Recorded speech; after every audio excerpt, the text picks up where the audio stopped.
Now let's see if the voices come. Okay, there they go. And let's see, make sure that camera 2, camera 1, camera 2, camera 1, camera 2, camera 1, camera 2. Let's see, garage show there. Oh, look at that. No, the handsomeness just comes through. I can almost see what you guys are typing in there. All right, so yeah. I would say tits up to everybody, but we're already going. We're supposed to say tits up before we begin. We didn't do that. So I will bounce back and forth between this screen and the other one. I do have the whiteboard if we need to draw something out. I'm pretty good with explaining things with crayons because that's where my mentality is. For those of you just tuning in who don't know, this is the garage show. My son has, let me get a little bit better on that, just a touch. My son has asked me, along with my wife, because I was a mechanic, automotive mechanic, basic automotive mechanic for years and years and years and years and years. They asked that we do a garage show once every Friday. I thought, yeah, we could do that. There are better channels out there for explaining stuff. If you're looking for individual things out there, there's better channels for explaining things in detail. But if you guys want some basic questions answered, you want to talk about some funny topics and bring up some old tools that they don't use anymore. I got one to show you today and a story that goes along with it. It's kind of silly and stupid. Plus, I grabbed some tools out of my toolbox and things. I don't know. Sometimes you guys find this interesting. Am I an expert in the field? Probably not anymore. No. You get out of the field for a little bit and things change. Do I remember all the bases? Could I teach a basic automotive class? Absolutely. Would I be effective at it? Probably so. But no one's asked me. So no one's asked me to be a teacher, not for a long time. So Gen X Mom, let's make sure your microphone works. You're not on camera today, but are you there? I'm here. Can everybody hear me? Say it again. Can you hear me? I've got her mic turned all the way up so you guys should be able to hear. She's off screen. She's reading your comments. So if you guys are out there and you have something to say, it doesn't matter what platform you're on. If you have something to say, a moderator will cut that out, copy and paste it, and put it over there between the sheets. To my left, your right, is Gen X Mom, and she's reading the sheets. If you guys got stuff to say, I'll try to reply. So some basic stuff on here that I think is kind of funny. You guys, somebody caught a picture of something I was doing the other day. And the reason we have two camera angles is because this close-up one is for some stuff like this. This is just a regular, this is a 9/16 wrench. You see that? This one's made by Snap-on. Just your run-of-the-mill 9/16 wrench. But take a look at how thick that is. You see that? I'm really giving the guys here a pump up, the men who require tools. See how thick that is? Look at the head of that right up here. And you see how thick that is? And there are wrenches they do make and that your husbands or your boyfriends will buy. And they're like, honey, it's a different size. You're like, no. They're both 9/16. See that right there? That's 9. Oh, terrible lighting. That's, God damn it. I'm really fucking that up. That's 9/16. Anyway, the opening is still both 9/16. Now, at first glance, you'd say, this one is just too tall of a tool. And normally you'd be right. When you get a tool that's this tall and thick like that, it doesn't look like the Snap-on tool. The Snap-on tool's got a better profile. You see that? This gets into spaces, and this is too bulky. This is yard sale tool. This is expensive tool. Except when you turn them this way. Look at how much thinner that is. It's almost half the size. Now, it's not a tool you would normally use. It's not because the height, the tallness here blows ass. Doesn't fit.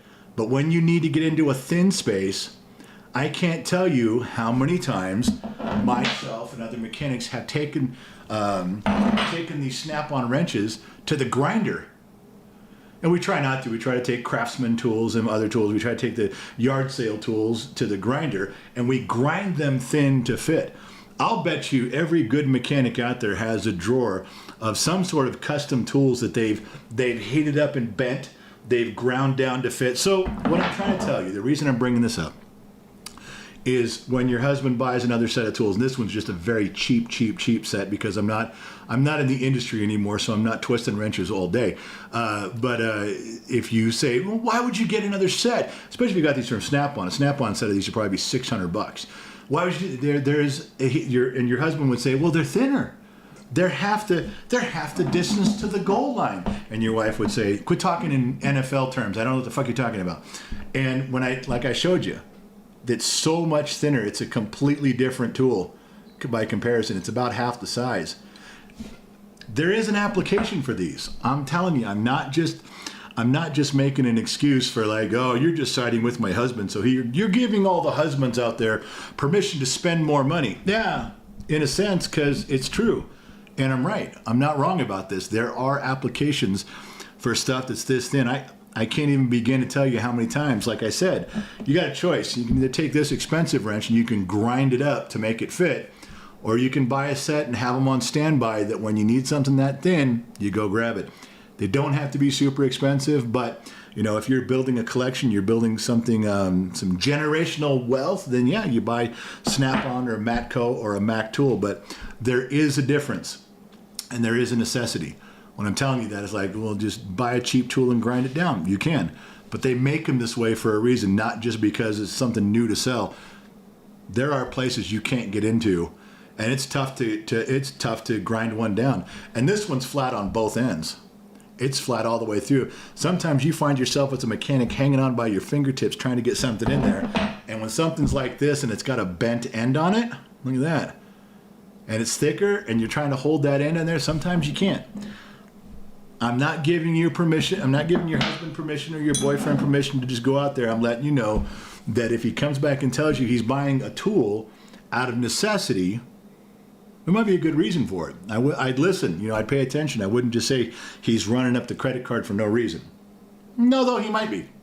Because guys like to open up that tool drawer and have a big, nice, fat, hairy set of tools. All right, so moving along, we'll do the adjustment as we go. Makeshift garage at the Loop Studios. This is not my normal garage. We sold our house in California. We're building a house in Dayton over the next year or two. For right now, I leased us a little house that we can exist in, and it's beautiful here. I love the neighborhood. The house is a little small. It feels like a 1990s apartment. So if you guys out there going, wait, what happened to the general's house and what happened to his garage? I sold him. Doing something different, man. And as long as I got my wife and kid and I got some of my stuff around here, I really don't care. And of course, as long as I can get to you guys, I feel pretty good. Gen X Mom, is there any questions before I fumble through my next event? Let me see. Loud one is, oh, where did that go? Loud one loud one for $5 is checking in. Just get on the farkin' bus. I'm leaving in top gear at 7,000 RPMs. If you guys aren't on the bus, and that means when the bus pulls up and the live stream starts, if you're not on the bus, we're not waiting for you. Loud One is the driver of this big bus. Everybody piles on. Some of you are half naked, drinking. You're on the top of the bus. You're under the bus. You're running behind. You're all hanging out the windows. But I'm telling you, this cat, he hits third gear by the end of the driveway. He's gone. So we're not waiting on you. We're not slowing. We're not going to sit and wait for everybody to join the live stream. Let's just wait for everyone to arrive. No, fuck you. Word one. Hey, welcome to the show. Here's the wrench, and now we're going. That's the rules. Yeah, Gen X Mom. Dr. Shadowlight on Rumble. We are on Rumble tonight. With all the problems we are seeing with GDI engines. Yeah. Would you tell people what GDI engines are? He's talking about diesel injection. Should we avoid them until they get the EGR and intake deposit problem solved, or give them a chance? Okay, now wait a second. Are you talking about diesel injection, or are you talking about? You be specific there. Which you mean? There's problems all across the board. Yeah, they're running into huge problems with those things.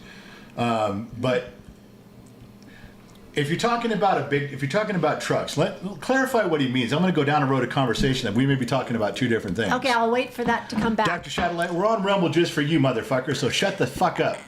You bats. Garage show is my favorite. That person said. Far out. Thanks, you bats. Appreciate you. Joe Derek is good morning, handsome general, and always beautiful queen from the Philippines. He's checking in. Hey, just so you know, we're gonna move on, but I'm waiting to come back to Dr. Shadowlight. So let's full circle that one. All right, go ahead. The truth is out there. That's the handle there. Yeah. I like Craftsman from the 90s. You know, Craftsman made a switch in the 90s. They actually went from, it's kind of funny. I have a Craftsman tool right here. Look at this.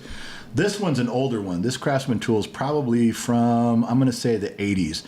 And they're definitely different thicknesses than Snap-on. You know, they definitely, they're higher profile, they're thicker, and this is a different size, of course.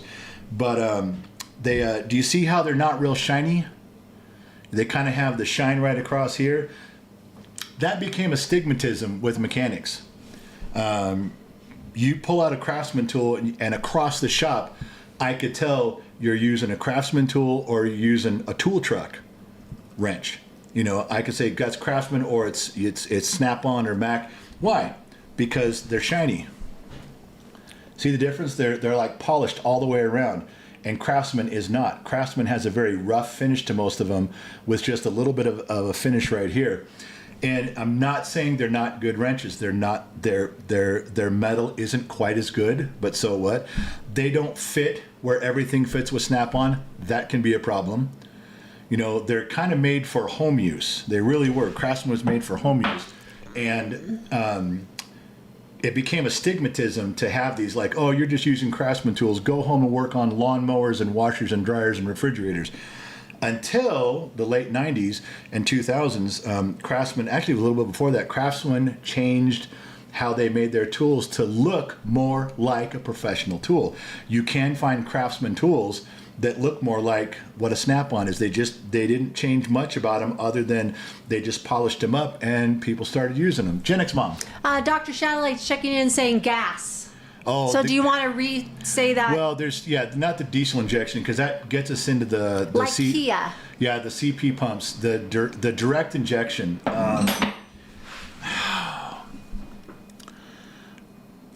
Uh-oh. Well, it's difficult to try to describe this. Let me. Can you draw a picture? Yeah, I can, but I'll tell you what I'm going to do. I'm going to put you guys on the Be Right Back screen. I'm going to turn off the mics for a second. Let me get my board out here, and I'll try to show you what this means. It won't take long. Hang on a second.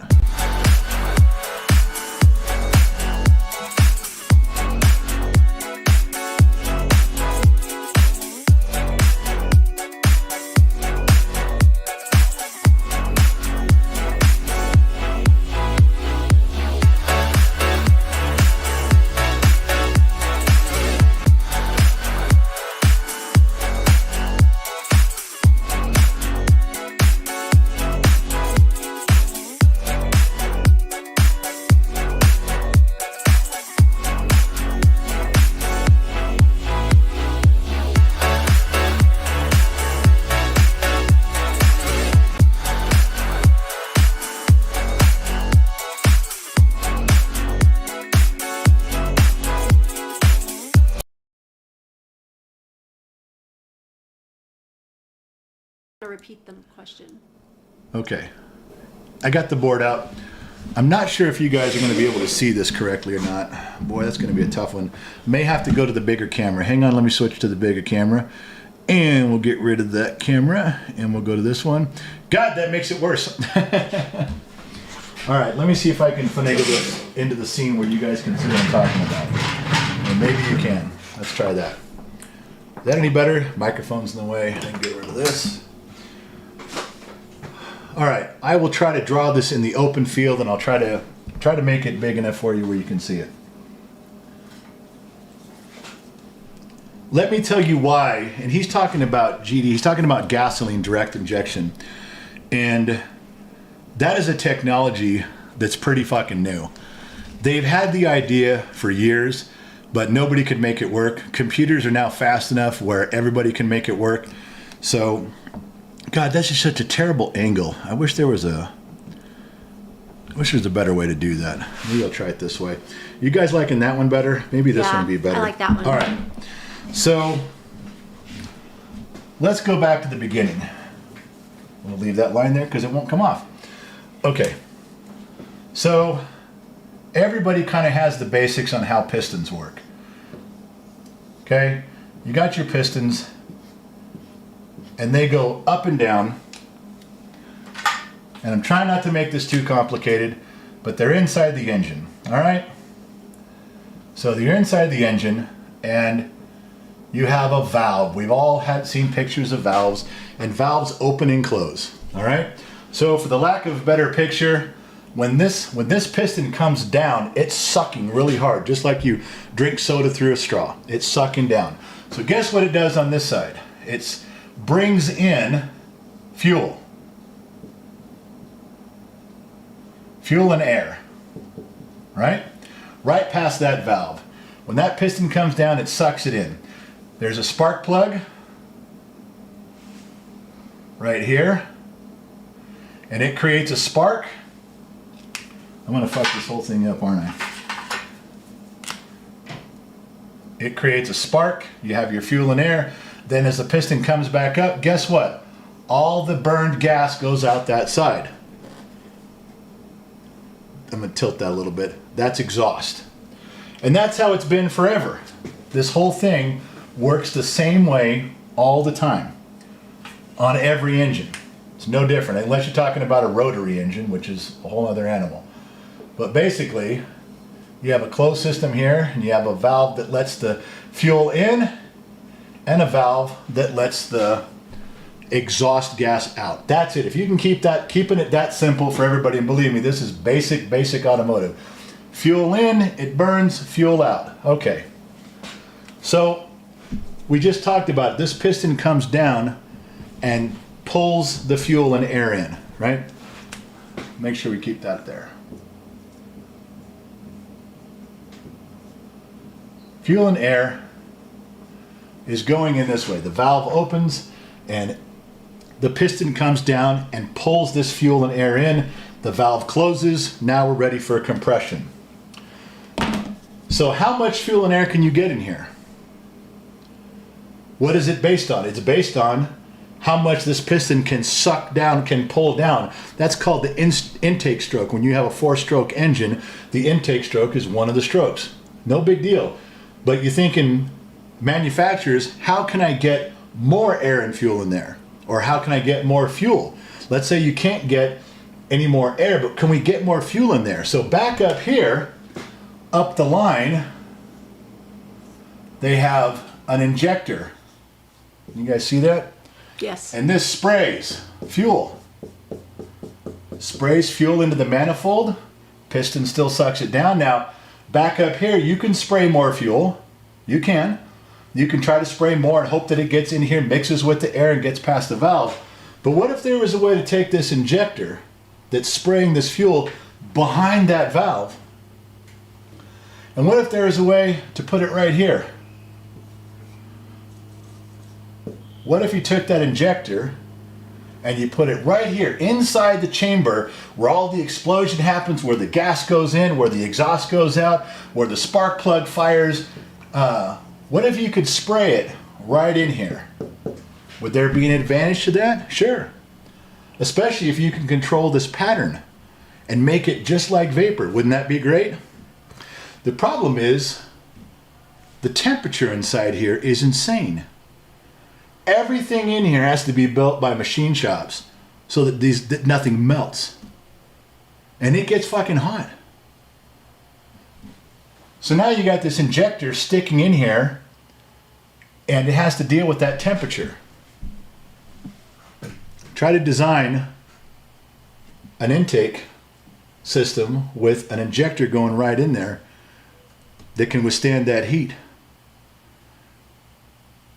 Plus, you're talking about, you guys have all heard solenoids clicking in cars. Click, click, click, click, click. Old cars or even new cars, you hit your door lock. Unlock, lock, unlock, lock. Guess what? That's a cylinder, a plunger, a solenoid. Boom, boom, boom, boom, boom, boom, boom, boom, boom. Up, down, lock, unlock, unlock. Okay, this is the same thing. Inside, there is a little magnetic plunger, in, out, in, out. I mean, thousands of times. Thousands. Now, when they do them out here, they last forever. They're doing them here, they're fucking melting. The guts are wearing out. They can't take the direct heat. Out here, a little cooler. Not as much heat out here. But right there, a shit ton of it. Failure is imminent. Now, I'm going to give you guys something that probably no one even remembers, and people that are even mechanics will tell me I'm full of shit, but I was there. So, if the whole idea of a combustion chamber, and we had these two valves, is to get air and fuel in as fast as possible and exhaust out. Well, there's not much you can do about the out. Kind of stuck. Piston comes up, valve opens, it pushes it out, and guess where it comes out? Your exhaust pipe, your tailpipe. But what if on this side we could do something? This is where General Motors had a great idea back in the 80s. At least that's when I found out about it. They came up with the idea of no valve on this side. They wanted to do fuel in right here, and you're thinking, well, don't you have to have air? Isn't that the valve? And they went, yeah. You know what GM was going to do? It actually, Cadillac had an air injector right next to it. So they could control exactly how much air went in, and they could control exactly how much fuel went in. They wouldn't even need an intake valve. And the same design of these injectors that were going to be powerful and withstand heat and withstand vibration and be able to go 1,000,000 times and never wear out, guess what? They were going to put one on the back of the exhaust valve. So now you can keep that valve open and closed as long as you want with a computer. You can spray as much air and as much fuel as you want with a computer. They didn't get to the point of trying it and worrying about heat and how these components would fail. They didn't have computer systems to drive this. They had no way. The computers would have been 4 of them this big under the engine in the engine compartment just to make those work. So they didn't do it. But the idea has always been there. Now, for those of you, what else does this do? No cam. No camshaft. No valve timing. Valve timing is completely 100% by the computer. So the design idea has been around for a little while. Do we have computers that can run that? Sure. Do we have computers that can keep up? Sure. What are we running into? Heat, temperature, the fuel in here burning and these things clogging up because the carbon, you ever taken a head off and had a carbon inside, they're clogging inside and the heat's destroying them. Those are the main issues that I've been made aware of. Maybe there's others, but I don't know about them. I'm not going to put you guys on B right now. So give me a second. To move my So does finger that around. answer the question? Like, Yeah. Okay, cool. Well, I tried to answer the question. Just like, what's the problem? Yeah. Weight. They're not reliable. Dr. Shadowlight was saying, weight on these things. They'll warranty them for you. Hyundai has 100,000 mile warranty plans in their drivetrain. I'll give you a trick too. Something I learned at the dealership. And they used to tell us not to talk about it, but I guess since I'm not a dealership, I'm allowed to. So if you have a car that by, let's say, California state law. Now, ladies, this is something you can follow pretty easy, and this might be important. So write some of this down. Boy, I'm going to get my tit in a ringer for saying this. What are you laughing at? it won't be the first time. No, first time I've had my tit in a ringer? No, it won't be the first time. You're Okay, good. so let's say you have a car that by California law, let's say, because that's where I was a mechanic, was California. Let's say that you come in there and they say,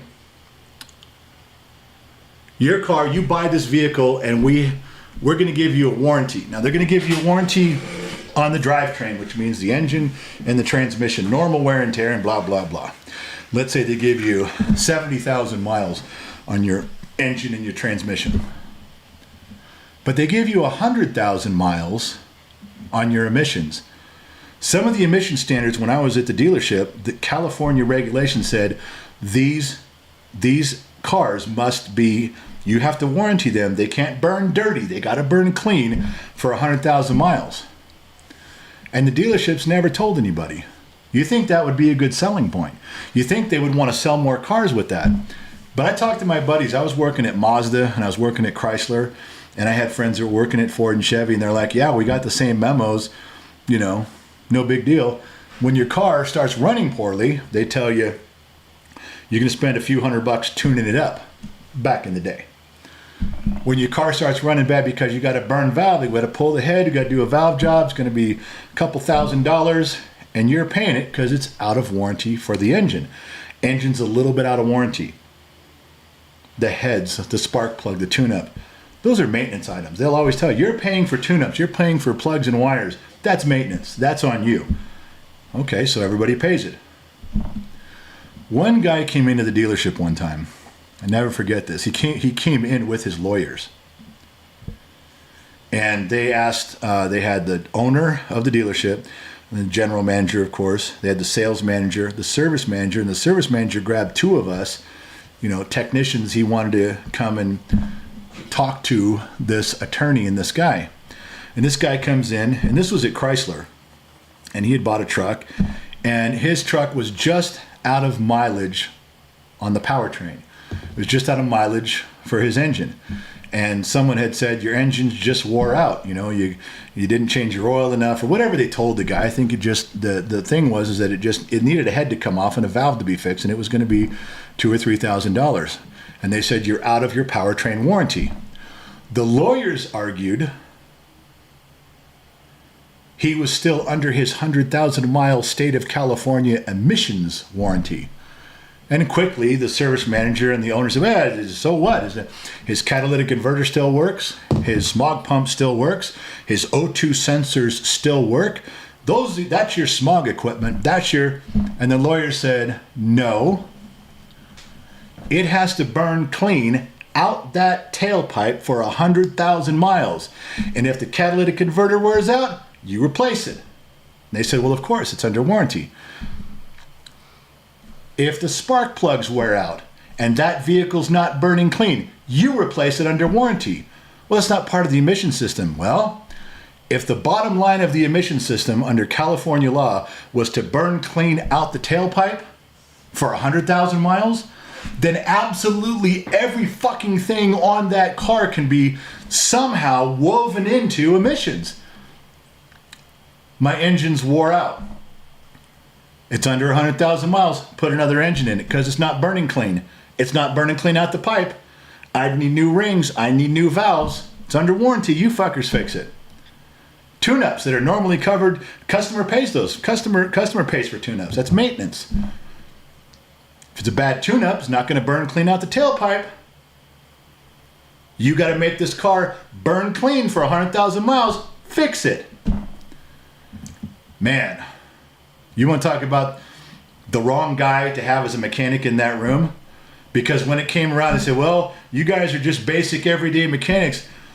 What does it sound like to you? And the guy next to me, who was my senior mechanic, he was way smarter than I was.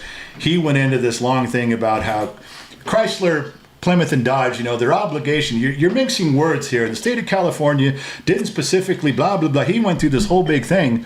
Then the attorney goes, well, what do you think? I go, I think Chrysler's fucked.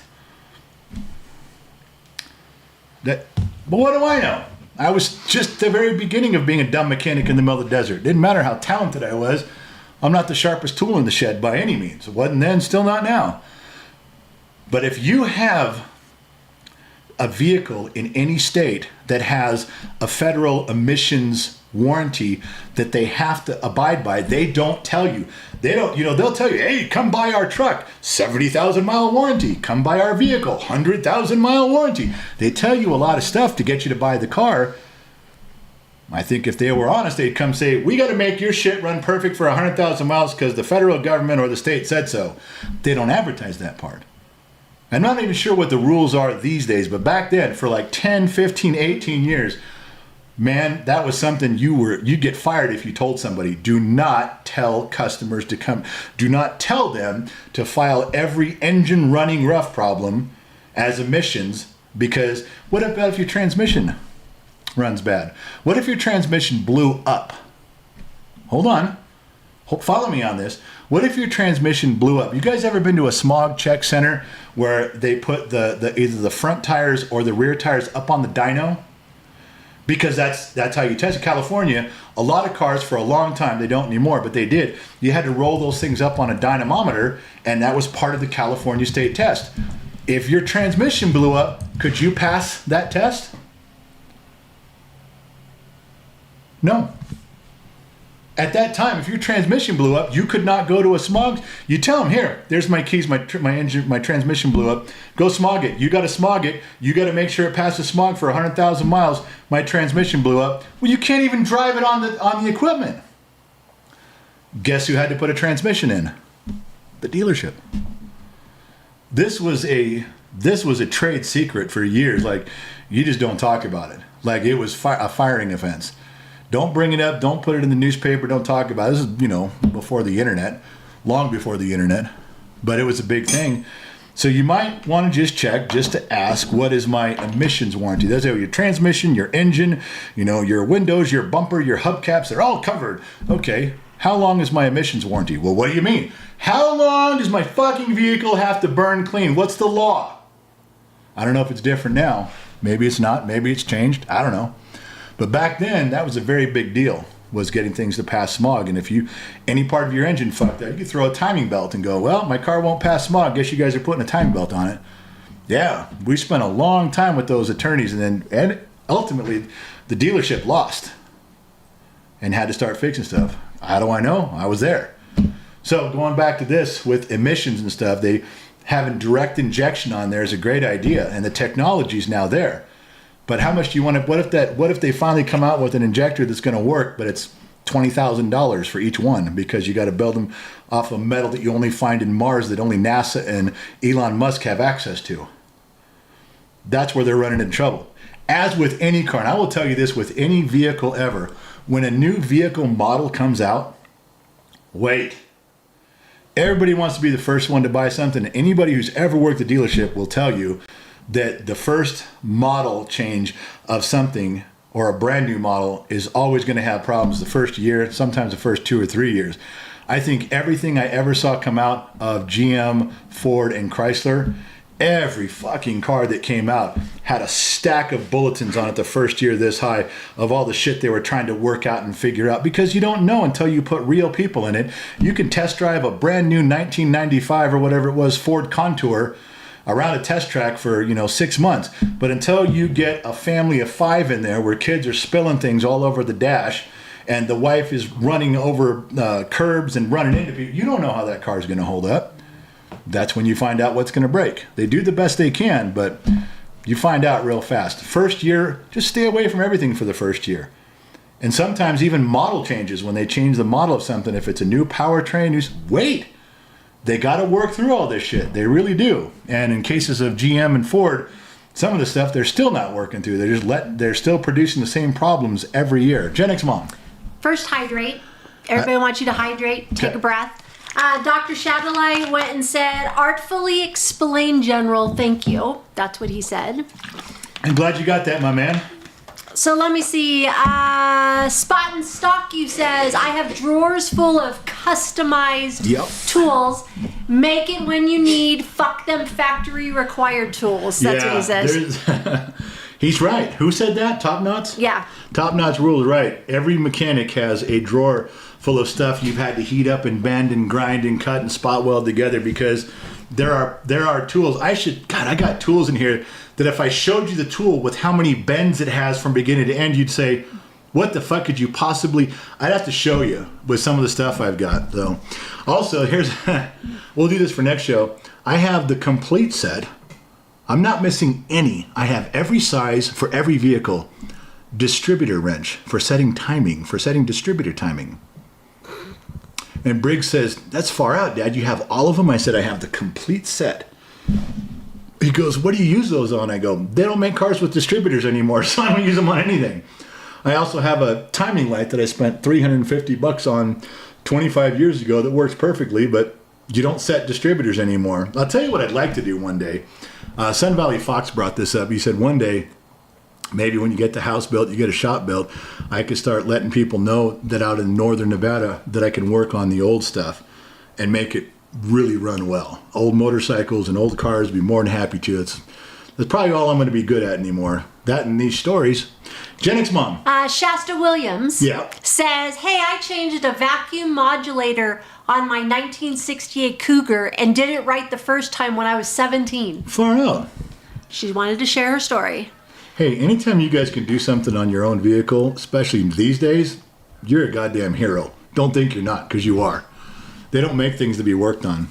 Just crossed my mind when she said vacuum modulator. Do you guys remember, anybody remember driving old cars from the 70s, 60s, 70s, and early 80s? And let's say you have air conditioning blowing on your face, and you start going up a hill. And as you're going up the hill, the air blows less and less and less until there's no air blowing out, and now all the air is blowing out of your defroster like on your window, and you're like, what the fuck is going on? Somebody tell me why that happened. Then I'll believe you know your old school shit. If you can, and it happened to everybody. You couldn't avoid it. You go up the grapevine, either side of the grapevine, I don't care how badass your car was and how tight everything was. By the time you got 3 miles up there, you were losing some of that direction. Your airflow direction was going not where you down on your foot, up on the window, but not here. Why? Yeah, Gen X mom. Okay. Let's see. Vern Ulrich says, never like Snap-on tools. Their wrenches are way too narrow with a sharp edge. I never found that to be the case. Who said that? Who was Vern. that? Vern, I never found that to be the case. I do know what you mean. I had a set of Matco tools. I probably still have them. And they did have more of a fine edge on them. And when you started reefing on something, yeah, you could feel it. It fucking hurt.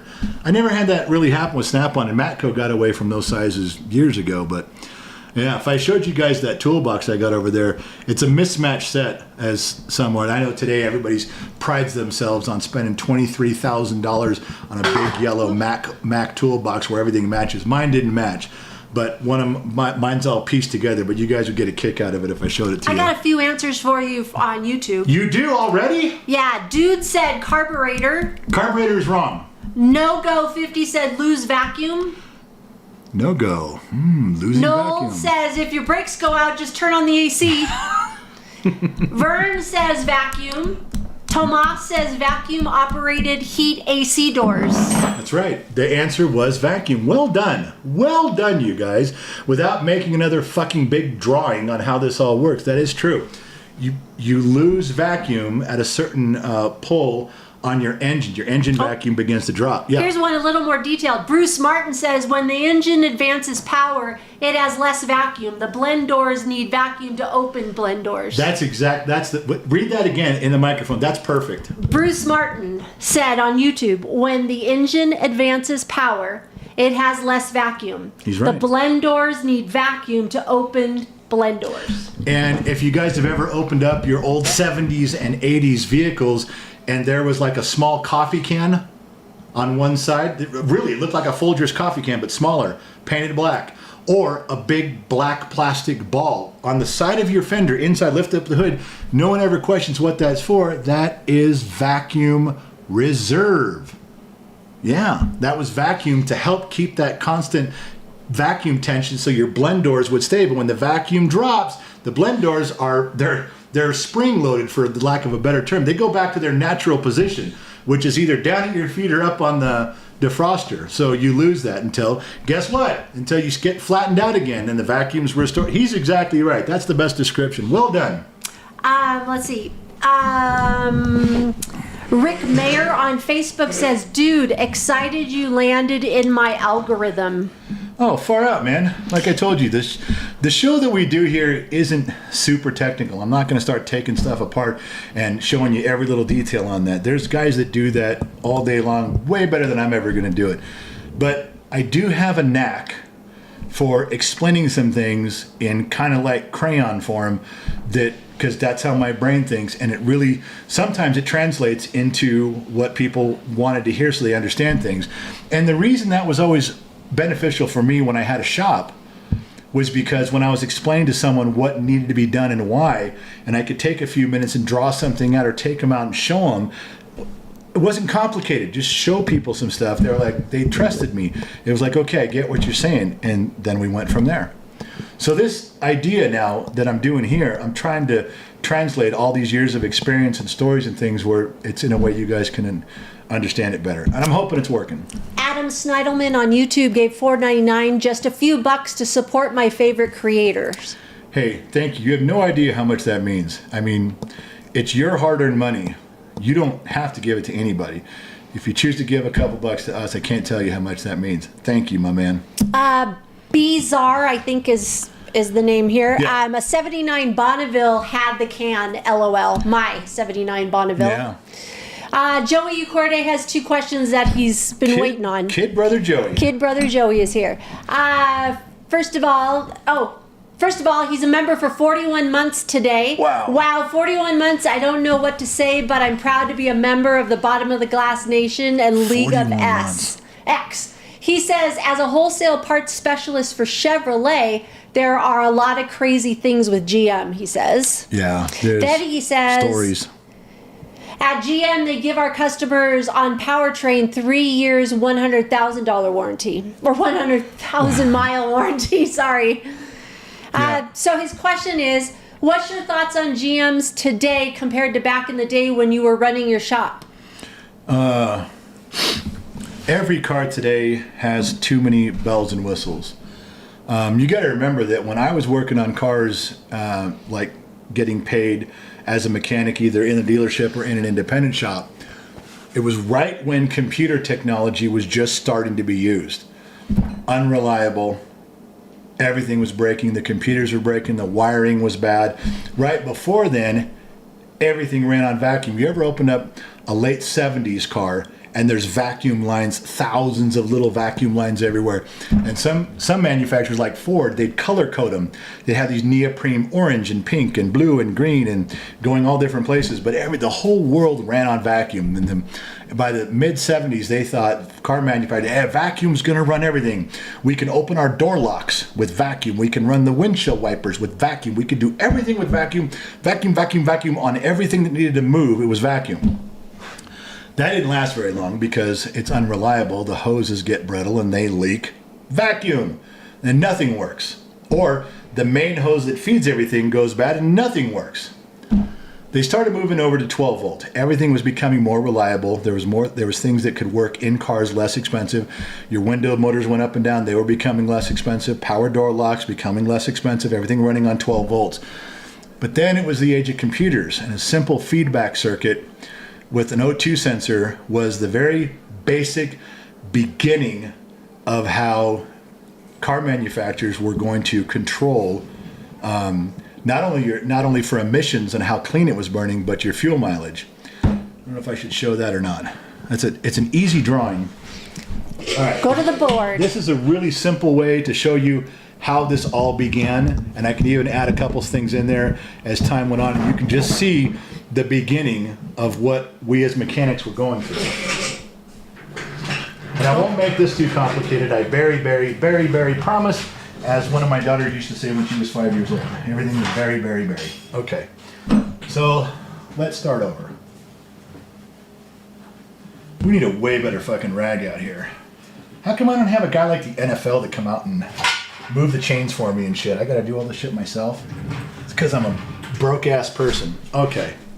So let's tilt it down, try to make some noise here.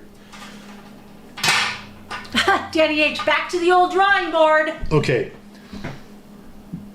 This is the very beginning of how a computer system began to work. It actually started on carburetors, okay? But I'm not going to get into duty cycles on carburetors. Just forget that. So let's, for simplicity's sake, let's say this is your engine. Okay? Now, we know that gasoline and air, we talked about this earlier, go into the engine. Making this simple, okay? Fuel and air. We know that's how that works. We also know that at some point we have exhaust. We know that exhaust goes out. What? They wanted me to wave to see if they could see me on the board. No, you're over there. Yeah. Okay, well, you distracted me. Oh, sorry. So we know we have fuel and air. Is that a bad angle? I'm sorry. No, it's okay. I could see I should the... use a darker color pen. I will next time, but... It's the garage door. Okay, we got fuel and air coming in. We got exhaust going out. Okay, that's a simple part of it. Now, some genius comes along and says, hey, you know, if we just put a sensor right here and we watch the exhaust go by, we can tell how much of that exhaust is burning, how much is unburned, how much oxygen is going by. That didn't get burned either. Well, that's really fucking that up. All right, I'll leave it there. So we're going to call this... Do you want me to put the thing down? No. Okay. The O2 sensor. And all it does is it watches what's going out. That's all it did. Somebody got the bright idea and said, you know, we can have a computer, the ECM, And we'll just take this sensor and we'll make it go into the computer. Now the computer's registering all that. Same guy said, well, how about this? How about on the fuel part,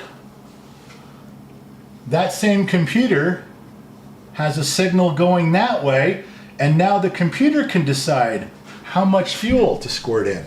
In other words, if you're behind someone and you're driving and black smoke is coming out of their tailpipe, the O2 sensor should see that and tell the computer, should tell the fuel, turn it down, man, turn it fucking down. Way too much fuel, man. We're fucking smoking the dude behind us. Stop. It's burning his eyes at the stop sign.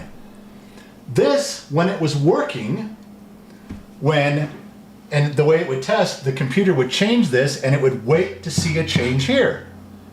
And the computer would change the fuel, how much fuel was going in, and then it would watch the O2 sensors. Hey, it's working.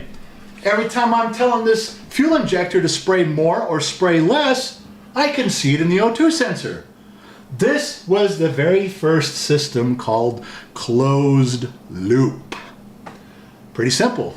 Now, there's a few other little things involved, but basically you get the system. Now, back then computers were horrible, the sensors were bad, the wiring was shit, the injectors didn't work. We were chasing problems around all the time. The computers couldn't even tell us what was going on. The computers back in that day, I'll go to this one. The computers back in that day could flash a code and said, I'm broken. I don't know. I'm not getting I can't do it. Very, very limited. And now that's the basics of it. That's the very beginning of how all this worked. Now, leave it to engineers, fucking engineers. They're like, wait a second, we could do way more. We still have air over here. Why don't we have a map sensor that checks vacuum, that checks altitude, a barometric pressure sensor? Are we in the Rockies or are we down at Laguna Beach? We can adjust fuel based on air. Oh yeah, we can. What else could we do? Do you know how many sensors are an input for a signal right now for an ECM to be in closed loop? There's 35. That's when I stopped working. Maybe there's more now. 35 different sensors that they put on the engines, the manifolds, and they're all going to the computer to give it information so that it can make a decision on fuel. I can't tell you, when I got out of the business, we had data streams and data streams of watching information go by just so we could get a chance at repairing the system to put it back in closed loop. Now we have O2 sensors before the catalytic converter, O2 sensors after. There's pre-catalytic converters, then the real catalytic converters. There's throttle position sensors. You ever gone to your dimmer? You have a dining room light that has a dimmer on it? Light goes up, light goes down. That's what's on your gas pedal. Your gas pedal is just a rheostat. That's another input signal. Input signal, oh, this guy's pushing on the gas pedal. Oh, we better give him more fuel. And now it controls spark also. That system that started out so basic, which by the time they got the computers, the wiring, and the sensors to everything working correctly, we'd gone from 3 components to 20. Then it went to 35, 38. I don't even know where they're at now. I know that I was talking to a friend of mine who worked at Mercedes. God, this was even 10 years ago. And there's over 100 computers and modules on a Mercedes. 100. Everything has a computer or a module that operates just very much like a computer on one car. I'm sure it's the same for everybody. Mercedes isn't the only one out there trying to fuck up the whole system. Everybody's trying to fuck it up. So I'm sure Ford and Chevy and Toyota followed along, but that was the one I was talking to. Danny just said, so what you're saying is we're just driving around computers with fiberglass cases. Everything you do is a request. There's nothing mechanical, very little. Excuse me while I get oriented here. There's almost nothing left mechanical. How many of you guys even have a key that'll open your door? Or a key that will, that'll start your car? It's a request. If you want your doors unlocked, you're pushing the button. That button goes to a body control module of sorts. That computer says, oh, he's asking for the driver's door to be unlocked. All right, so you unlock the door. But it's a request. It used to be you physically unlocked the door, or when you pushed it, it sent voltage right to the motor that unlocks the door. Now it's a request. In fact, the only thing that I think isn't a direct, well, God, even seats, they go through a module.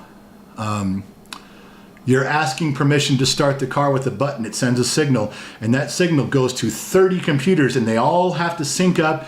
Yes, they all give the green light. Yes, it's like going around the room in Houston at NASA. You know, flight, go. Everybody's got to give a thumbs up before the rocket could launch from NASA. That's what it's like with cars. Every computer has to agree, or you can't start the car. The tailgate? You push the button for the tailgate. There are some that won't let you start the car if the tailgate's down because they think you're going to drive off with your tailgate down. What about the radio? Think the radio, you're okay.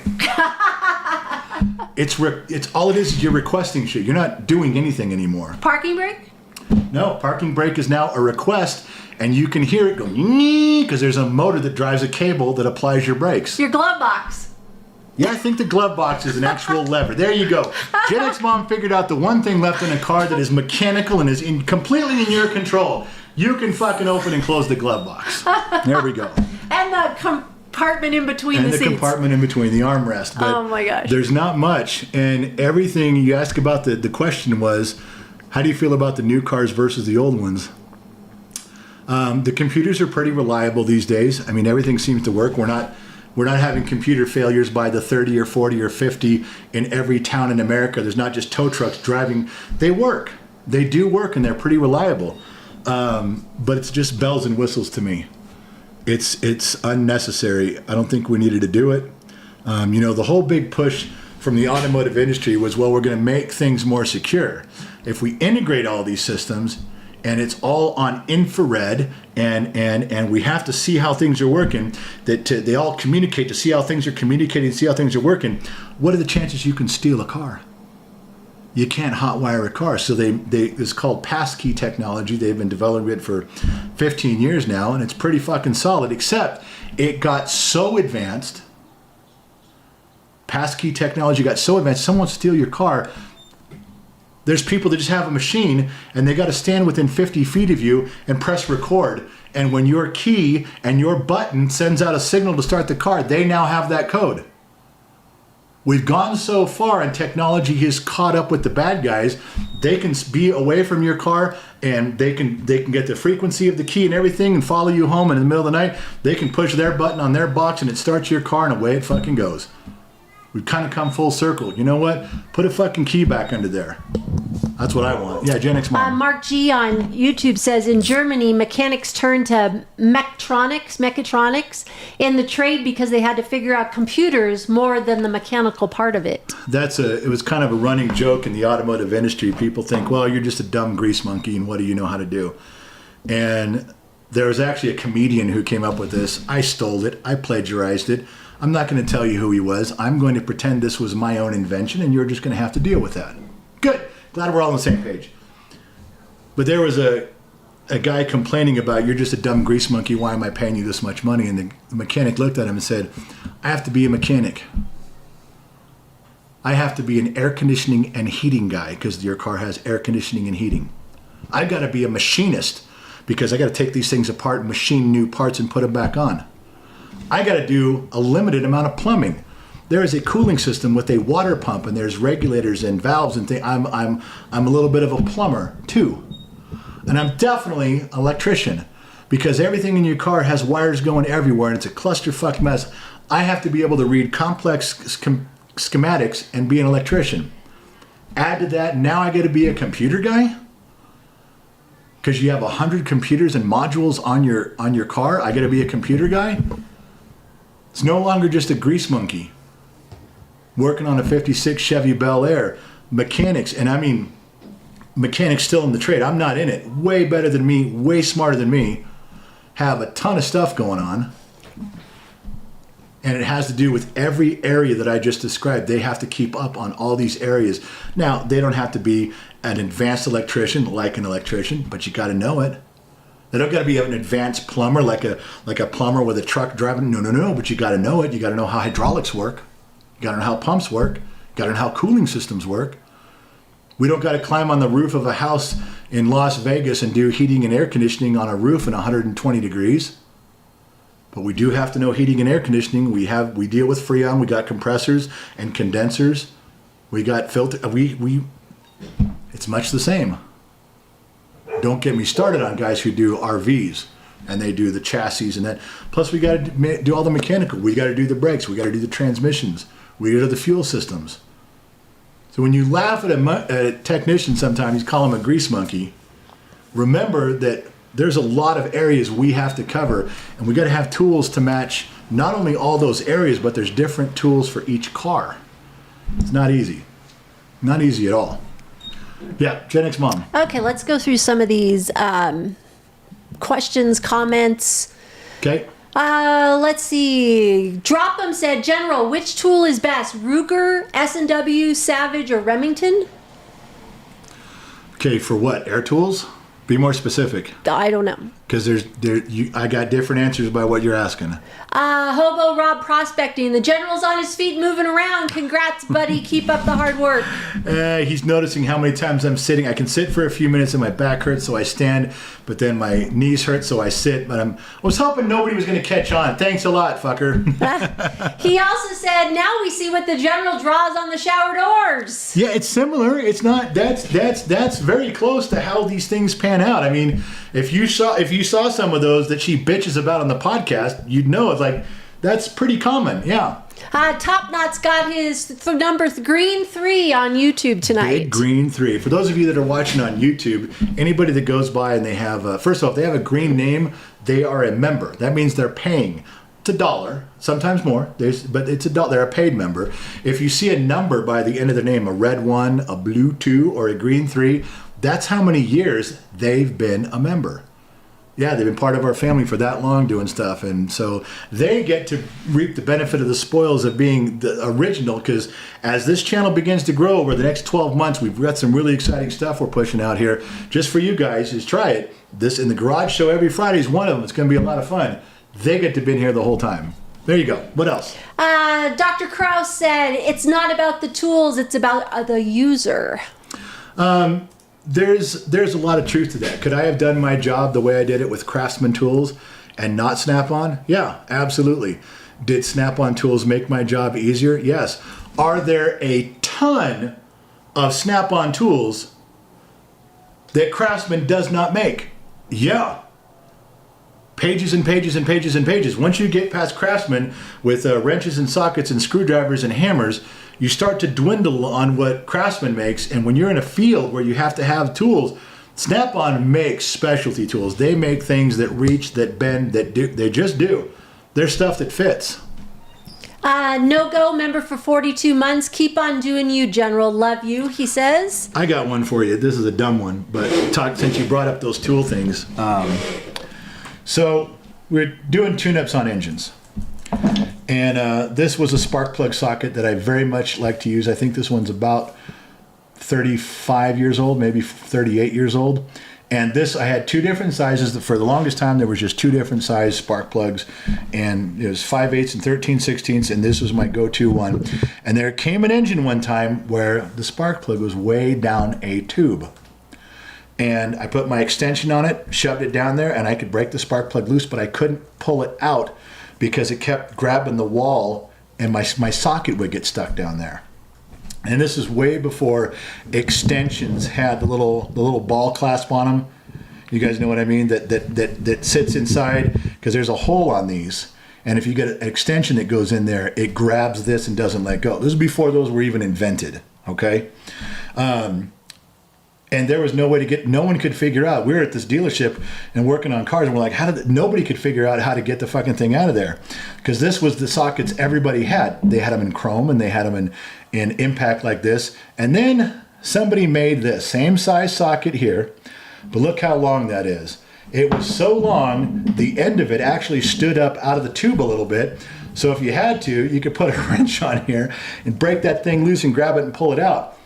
And at the time, Mac came out with these first, and I think there was 3 sizes. And they couldn't sell them fast enough because there was no other tools that would get these spark plugs out of these tubes than these. That's why it's not used very much. It's not super wore out, but it's old because, you know, you didn't use them on that particular engine for a very long time. Do you think Craftsman would ever make something like this? You think Craftsman would even come close to making a tool that had a thin wall that could fit down a tube on a specific engine? Why would they? Craftsman usually sells to the homeowner. So you're changing oil in your driveway, you're fixing your lawnmower, you're messing with your motorcycle or something. Stuff like this you had to get. I think I paid $90 for 3 sockets. This has got to have been 30 some years ago. I don't know what they go for now. But now they have all different sizes. What you can't even see the spark plugs. There's some engines to do a tune-up, you got to pull the engine to do a tune-up.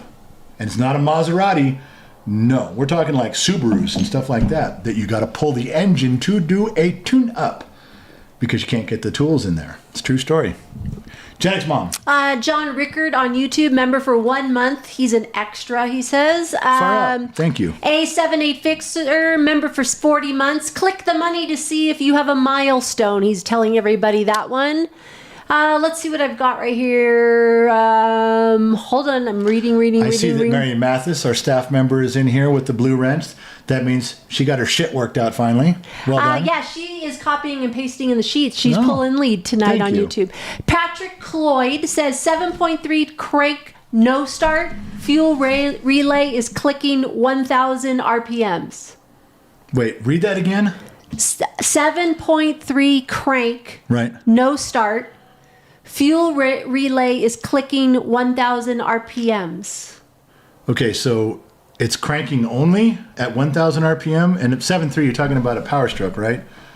I'm a little confused on the question. If you can hear the relay clicking, you know, do what you're not supposed to do, which I didn't tell you to do.